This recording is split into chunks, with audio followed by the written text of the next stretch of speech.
Cheikh Tidiane loolu kay jarul teg ci kii bi nee ma rek wax ma ko ma dugal ko ci biir internet. Je pense que c'est démb teg nañ ko. démb cette vidéo as bu fekkee ne vidéo boobee nga xamante ne mayoon nga ñu ko ñu tegaat ko muy le premier ministre bi muy nekk opposant kàddu yu mu yëkkati woon jëmale ko ci li nga xamante ne moom moo di bourse yi n'est-ce pas ci loolu la. waaw ci kanam dinañ ci ñëw léegi incha allah. étudiants comme toujours rek neexuñoo faral ndax wax ji Ousmane Sonko di wax ni ñoom la doon waxal ci ñoom la demoon du de duñ dem ci Ousmane Sonko xam nañu fu Ousmane Sonko dëkk ñu def marche pacifique wala def marche pacifique dem dajeeg Ousmane Sonko wax leen sëñ bi ndax dafa am li soppeeku ci diggante bi li ñu daan wax démb boobu tu étais à l'opposition maintenant tu es au pouvoir qu'est-ce qui a changé ñu calmer d'abord la balle wàccee ko à terre moomu apaiser la situation ba pare demande audience Ousmane Sonko dem wax ak moom ne ko sëñ bi li nga ñu daan wax démb ci suñu chambre yi dans l'espace universitaire dans les meetings pendant que nous entrions en mouvement de grève qu'est-ce qui a changé entre-temps mais surtout que ren gi yow yaa yor le pouvoir au Sénégal est détenu par Ousmane Sonko du Bassirou Diomaye Faye Ousmane Sonko moo yor le pouvoir te moom moo daan wax Bassirou Diomaye musul wax ci ay étudiants lu bari kon ndax Ousmane est-ce qu'il est au Sénégal est-ce que lui il est en train de voir ce qui se passe à l'université de Dakar en tant que premier ministre est-ce qu'il y a personne pour mu conseiller Ousmane Sonko ne ko ñii di manifester nii 90% ci ñoom yow la ñu àndaloon fàttali ko waxi démbam sa promesse ses engagements qu'il avait pris pour l'université lu ma waxoon ne mën na nekk lu ma waxoon ne waruta mën a am ci biir université policier di fa dugg di door a tagge élève Ousmane Sonko moo waxoon loolu c'est anormal c'est pas normal du tout c'est lui qui l'avait dit c'est Ousmane Sonko qui avait dit que au pays fii ci Sénégal jamais une personne ne devait être inquiétée parce que étant étudiant pour des questions de bourse qu'est-ce qui a changé entre-temps à l'époque il y avait ni pétrole ni gaz voilà à l'époque notre or n'était pas détenu par des militants de Pastef par un responsable de Pastef et à l'époque on parlait de détournement de deniers publics à l'époque on parlait d'utilisation anormale des fonds destinés au président de la République fonds secrets à l'époque daan nañu wax ne président assemblée nationale warul am fonds secret dañ ko waroon récupérer à l'époque waxoon nañ ne président CESE ACCT waruñu am ay fonds secrets xaw ma fonds nu ñu leen di tuddee fonds spéciaux à l'époque maintenant y a ni ACCT ni CESE mais Ousmane Sonko on dit qu'il a 9 milliards de fonds spéciaux qu'est-ce qui a changé entre-temps pourquoi Ousmane Sonko est aphone wala Ousmane Sonko moom li xew ci dëkk bi da ko neex fu mu toll nii bu dee da ko neex itam nañ ko wax rek ñu xam ko comme ça on va s'adresser maintenant avec un autre verbe avec un autre discours avec le président Bassirou Diomaye Faye pour lui dire président la seule autorité capable de mettre fin à ce qui se passe ici s'appelle Bassirou Diomaye Diakhar Faye qu'est-ce qui empêche le président Bassirou Diomaye Faye de faire une descente à l'université c'est pas possible. Mais avec cette situation-là. Mais oui. Pourquoi la sécurité du palais ne va pas être d'accord pour que le président. Non, laisse pas terminer bàyyi rek.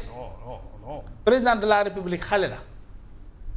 Qu'est-ce qui lui empêche de faire un discours s'adresser aux étudiants par exemple. C'est d'accord. C'est des faisabilités. Même là-bas mën na fa wàcc.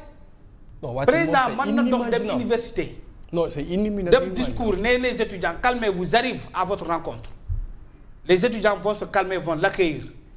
Il va s'adresser à eux à de vive voix loolu mooy jantal président bi ce modèle de présidentiel là en 1940 ay pas ñoo nekkoon président de la République loolu dafa xewi des présidents de la République ont descendu dans des terrains beaucoup plus violents que ce que nous sommes en train de traverser à l'université def annonce bind sur sa page Facebook def un communiqué à la RTS les étudiants arrêtez ce que vous faites maa ngi ñëw à votre rencontre je viens vous écouter de vive voix mu ñëw dugg ci biir université gars yi escorté ko étudiants yi wër ko mu wax ak ñoom je vais régler ce problème là Bassirou Diomaye Faye mën na ko régler il a les moyens de mettre fin à cette violence là wala ñoom lu ñu leen daan tuumal ci loolu lañ bëgg créer comment dirais-je une violence extrême dans ce pays mu tàmbale ci biir université dugg ci suñu koñ yi dem ci suñu département yi ba Dakar nekk benn sorte de poudrière ensuite ñu mën a justifier loolu leur échec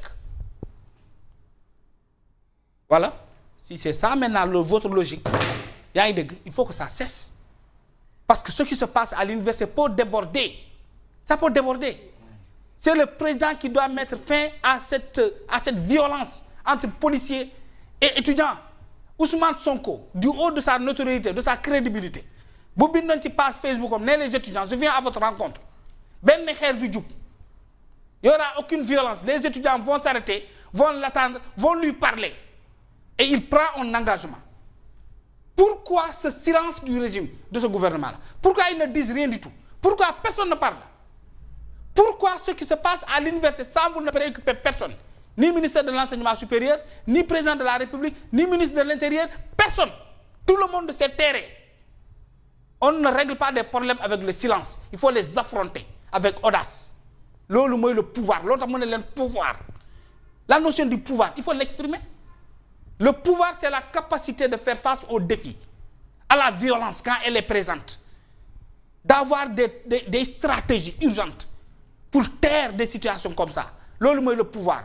S'ils ne sont pas capables de taire une querelle universitaire d'étudiants, ils n'ont plus le mérite de tenir le pays entre leurs mains. Loolu mooy dëgg. Bassirou Diomaye Faye buy wootee léegi woo directeur des impôts, woo ku yor LONASE, woo directeur bu nekk port autonome de Dakar, yaa ngi dëgg, teg leen ne leen qu'est-ce que vous pouvez faire pour une semaine? Il faut mobiliser les moyens pour décanter cette situation là. Mën nañu ko. Maa ko wax te personne ne peut le nier. Ils peuvent le faire. Il y a les moyens, il y a des niches pour des questions urgentes. Donc ce régime-là n'avait aucun fonds bu ñu denc au cas où bu ñu amee crise bu mel nii. Kon loolu la ñu bëgg a gëmloo que dëkk bi dencul xaalis fonds pour nga xam ne dañ koy réserver pour des questions urgentes lu mel ni bu calamité naturelle bu amee ñu jël ci fonds yooyu faire face parce que lii c'est une calamité universitaire. Il y a aucun fonds disponible pour l'État pour que questions yi mel nii bu amee ñu tibb ci régler ko ponctuellement ensuite avant d'aller vers un règlement dans le temps progressif pour pacifier l'espace universitaire. Donc ça n'existe pas, Fatima. On est en danger. Si ça perdure, ça signifie que ce fonds n'est pas disponible alors qu'il doit être disponible pour le pays.